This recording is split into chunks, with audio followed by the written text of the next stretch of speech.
Our next topic is what's called molar mass. And molar mass, so molar sounds like something with mole, mass, you know what that is. So let me explain how it works.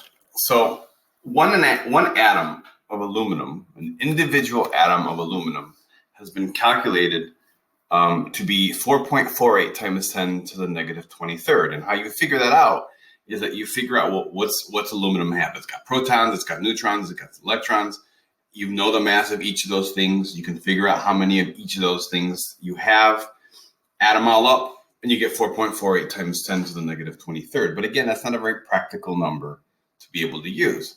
So if that's the mass of one atom of aluminum has that mass, what would be the mass if you had a mole of atoms of aluminum? Or what if you had the mass of 6.02 times 10 to the 23rd atoms of aluminum? Well, that calculation of 6.02 times 10 to the 23rd atoms times the mass of an atom, atoms cancel, leaves you with mass, gives you 26.98 grams. So if you had exactly one mole of aluminum atoms, or 6.02 times 10 to the 23rd aluminum atoms, and you counted them 1, 2, 3, 4, whatever. You can't do that. But if you could do that, you put it on a scale, it would read 26.98 grams, right? So that would be the mass of Avogadro's number, or the mass of 6.02 times 10 to the 23rd atoms of aluminum, or the mass of a mole. And so 26.98 grams for aluminum is the mass of 1 mole of aluminum. And therefore, we call that number its molar mass. Okay, so that's the molar mass of aluminum, the mass of a mole of aluminum, the mass of 6.02 times 10 to the 23rd atoms of aluminum. Now, the sweet thing is that every single element on the periodic table, by definition, is defined to be the mass of 1 mole, the mass of 1 mole.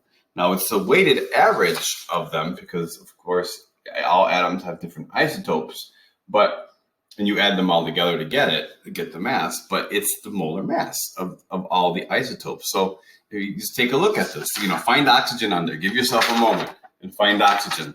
And you take a look, oxygen's on the right side. What does it say? 15.999. That is the mass in grams of 1 mole of aluminum. Or tungsten, you find that's in the middle, element 74.